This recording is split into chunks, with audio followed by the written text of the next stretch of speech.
Emotions.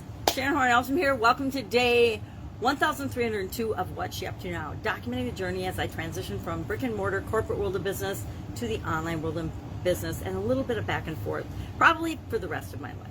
Spent over 47, probably 48, I don't know when the time flip is that I have to count 48 years instead of 47, but 47 is a long time. Almost 5 decades of different type businesses in different industries, running, owning, operating, selling, buying, supersizing, shrinking, all different types of businesses, as well as over a quarter century in corporate America. Primarily working in the area of quality and processes and systems, and then sanitation and executive leadership, helping to put together the processes and systems that help the whole organization work together instead of the traditional silo systems that a lot of corporations have, where nobody communicates with one another and there's all kinds of challenges. For over a quarter century, really fun, really some of the most amazing people and companies in the world I've had the opportunity to work for and with. So today, what am I thinking about? I'm thinking about emotions.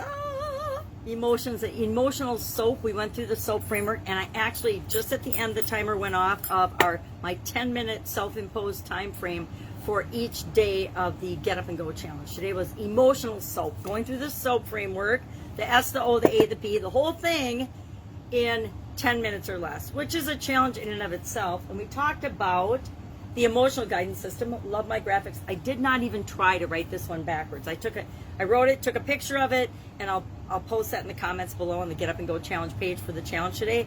But I didn't even try it. And you know, a lot of the things I talk about that we have to talk about really quickly, how do you, if you need more information, what do? You go and you research it. You look into it further. That's the reason that we learn things. We hear things that we're interested in or intrigued by, and then we go and we look into them further. We investigate more, we research more, we get more of our own information. I like to think that what I share with people is just kind of the tip of the iceberg to stimulate their curiosity and creativity to go find out more about the things that are of interest to them. That's what I do. If I hear something or see something or somebody says something, like yesterday I learned something new for today's idiom for supersize your business. It's called it's a vicious circle or a vicious cycle was the idiom for today, which definitely ties into changes and challenges. And I learned something called the rule of 3. I'd never heard of it, but it's really a good idea. And it combines a lot of different things that I've heard and done before, but never all 3 together. And so it's like a breathing technique or something. I hear about it and it's something new, and then I'll just look into it a little further and say, well, how can I apply this to my life? And that's what I hope I am, is the catalyst for people to hear something and say, oh, well, how can I apply that to my life? How can I use this emotional guidance system to actually make my life better, to allow me to get more control over my emotions? Now, I wish I would have talked about how big a part emotions play in our life, but I didn't have time and I didn't think about it until probably just now. We as humans believe that we are rational, and depending on our personality type, and I'm a direct, more subjective, more objective type. I mean, I'm an engineer by training, and so math, engineering, chemistry, things that are real, and physics, things that are real that I can see the results of, are the things I'm attracted to. And so people like me, scientists and engineers and serious people and professors, we believe that our emotions don't play as big a part in our life as they actually do, which I think is to our detriment. I think if we all admit and understand what a huge part emotions play in all of our lives in terms of our decision making, our choices, everything, I think if we gave them more respect and we actually paid attention to our emotions more, we would make better decisions and better choices for ourselves. Just my opinion. I know that in my life has been my experience, is that when I try to shove down my emotions or my intuition and don't pay attention to that, I end up with worse results than if I had paid attention to all of it. It's like how they practice medicine now with the teams of different functions that approach a human being as a holistic being, not as just the parts. When I was younger and I had some health challenges, I had a rheumatologist, I had a cardiac doctor, I had a general practitioner, I had eye problems, so I had a whole team of ophthalmologists and eye doctors. I had all kinds of different doctors in different functions, but they never coordinated. Each one of them was treating the different symptoms of what I had going on, which was a systemic thing, individually. And it turns out that all the different things that they were doing caused such havoc in my body and my system. I was actually deteriorating faster and getting worse and feeling worse and having more problems than before I got sick. Well, obviously before I got sick, but then from the actual things that were wrong with me, I was way worse off than nowadays, where, like, think Mayo Clinic, where they have a team approach. You go to Mayo Clinic, you don't just have one specialty of medicine, you have a whole team of people that review your case, that meet with you and look at you as a whole human being. Therefore, there's much better results. I think the same is true of our emotions. If we were to look at our emotions and the part they play in every other area and aspect of our life, they're there to tell us things and to give us signs for a reason. Just like our body is a consciousness facilitator, our emotions are there to tell us where we're at and what's going on. They're like a thermometer, they're a barometer, they're a temperature, they're a check on what's really going on with us, because we don't feel certain emotions for no reason. We feel them for a reason. They're there as little early warning signs. They're there to help us. They're there to warn us when things when we might be in danger. We need to pay attention to them. But just because we pay attention to them doesn't mean we need to stay there, and we need to be stuck in that emotion. Because being stuck in certain emotions like anger or rage or jealousy or grief, we want to experience those, feel those in the moment, but then we want to let go and move up the emotional guidance system. If you don't know what that is, Google it. It's, or whatever search engine you use, look it up and get a little information on it and ask yourself, hey, could this help me in any way or aspect of my life? Yes or no? I don't know about you, but I've used it for a couple of decades now, and it's definitely had a positive move on my life. I used to be that person that was always literally running around like a chicken with my head cut off, running my different businesses, trying to raise my family, trying to be a good wife and mother, and burning the candle at like more than both ends, if that's at all even possible. And I wasn't paying attention to my physical health or my emotional health or my spiritual health or probably my mental health. I was just running through my life. And when we're running through our life, we miss stuff, and bad things can happen. We can get in accidents, we can have illnesses, we can have a sudden cardiac arrest and die if we're not paying attention to the different aspects of our life. And our emotional well-being is a huge part of that. So that's what I'm thinking about today. That's what we were working on for emotional soap today. Ran through it. Again, it's really challenging, and that's part of why I did it, was to challenge myself.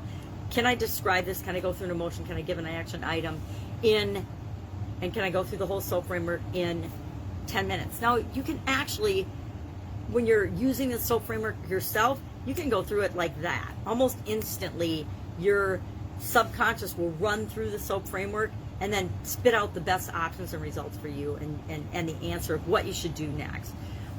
But to explain it and break it down for other people, I'm going to get better and better and better at it, because that's my challenge. Is how do I explain this to you in a way that you get? It doesn't matter if I understand it. It matters if you understand it. How do I make it possible for the listener, you, to understand how you can apply it to your life? And that it's imperative that we do find ways to create patterns and systems and things in our lives that makes our life easier and a heck of a lot more fun.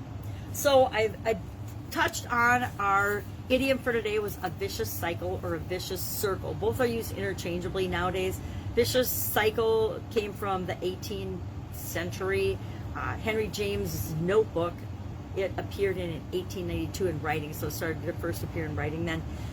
It means a circular argument or a circular reference, or a problem that when you solve the problem actually creates another problem, and then when you solve that second problem, it goes back and recreates the first problem. So for example, I always think of a spider web, but cycles of poverty, low income, illiteracy, ill health tends to happen too. If you've ever had health challenges, you'll have one health challenge and you tend to find that you'll get clusters of health challenges, and that your health will start to decline unless you take massive steps and massive action to halt that decline and create something else in your life. And so I shared today 10 different ways that you can break that vicious cycle and start to create a virtuous cycle, a cycle of positive things and positive activity. For example, I used to live in a vicious cycle of workaholic. Being a workaholic would be a vicious cycle. We tend to repeat the patterns of our parents, right? I mean, families that have abuse in them tend to have abuse throughout the generations. Families that have wealth tend to create wealth throughout the generations. Families that have poverty tend to create poverty throughout the generations. So familiar things tend to go about.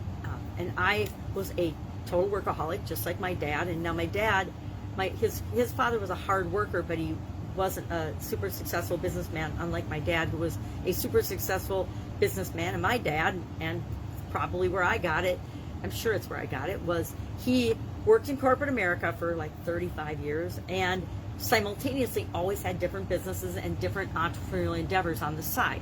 And I followed in the same footsteps and have done the same thing throughout my life and my career. But like my dad had health challenges later in life. He died 6 years ago now. But he had health challenges as he got older and older because he wasn't taking care of himself physically. He probably wasn't taking care of himself mentally or emotionally. Spiritually, he was pretty good about that.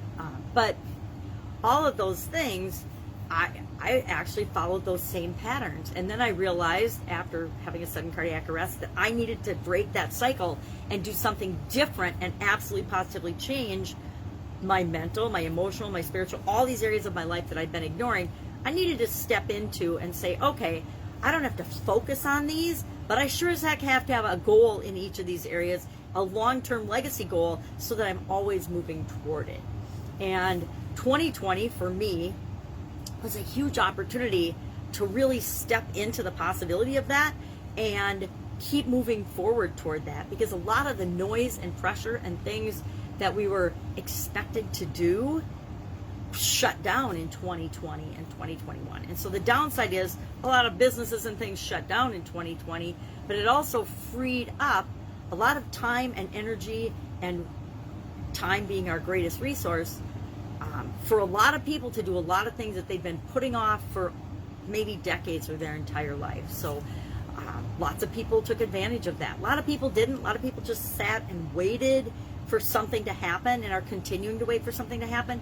Probably the worst pot we can put ourselves in, because we're giving away our personal power and we're letting the world outside of us decide and dictate what we're going to do and how we're going to live our lives. But there's also a whole slew of us and a whole slew of people, and I put myself in that group, that kept moving and kept going forward and are continuing to pull people right along with us. It's why I do the Get Up and Go challenges, so I keep moving and to bring people along with, to realize that we don't have to sit and wait for something outside of us to change. We need to take action and choose what's right for us, think for ourselves, and then move forward. So Get Up and Go challenge, our annual challenge today, are all about you. 365-day challenge, do one thing every day that centers you, was about silence, which I'm not demonstrating very well today, but sometime today I will sit in silence and see what wisdom comes. We'll imagine that some wisdom will come to me. I'm going to sneeze. Excuse me. Anyway, I digress. So the two challenges, the daily supersize your business, those are the three main things I'm doing right now through the summer as I hang out with my granddaughter. It's my last week with her, so I am focusing a lot of energy and time on her and spending so that we can have a fun last week of the summer. And then, of course, I promise back to jump full force into my work life a little more seriously, since to me that means the summer's over. Hanging out with my grandkids is one of my greatest joys. I think Irma Bombeck said, if I would have known how much I love having grandchildren, I would have had them first. I think that's funny, but you got to have your kids before you have grandkids. But it's just such a different, to me, it's an amazing, different feeling, because it's all about love and attention, and all the mistakes we made with our kids, we correct with our grandkids. At least that's what I'm trying to do. And I hate to admit that I made mistakes with my kids, but we all make mistakes, right? Including with our parenting and things like that. I mean, could we have done a better job? Yes. could always continually improve and do a better job. So I think of grandchildren as my opportunity to do a better job than I did with my kids. Plus, it's a lot less stressful. Anyway, any questions, any concerns, any comments, any stuckness? I don't know if stuckness is a word, but it is now. If you're stuck on anything with respect to your business, growing your business, or even your life, and you don't have someone to ask, just ask. I say this because I wish somebody would have said to me, hey, I don't have all the answers, but if you have a question and you're stuck and you just want somebody to bounce it off of, ask me, because there's no reason to be stuck. There's no reason to be stuck in an emotional loop or a vicious cycle. We talk ourselves into it. We talk ourselves into thinking this is happening, therefore this is how I have to respond. But there's always other options, and that's why I'm excited to share this SOAP framework with people. Any questions, ask me. Otherwise, I'll be with you tomorrow. Not rambling on and on so much about emotions and emotional soap, but something, I'm sure I'll be talking about something, probably something mental and thought-provoking, since we're going to do mental soap tomorrow. Have an awesome day. If I can help you in any way, ask. Otherwise, I'll be with you tomorrow.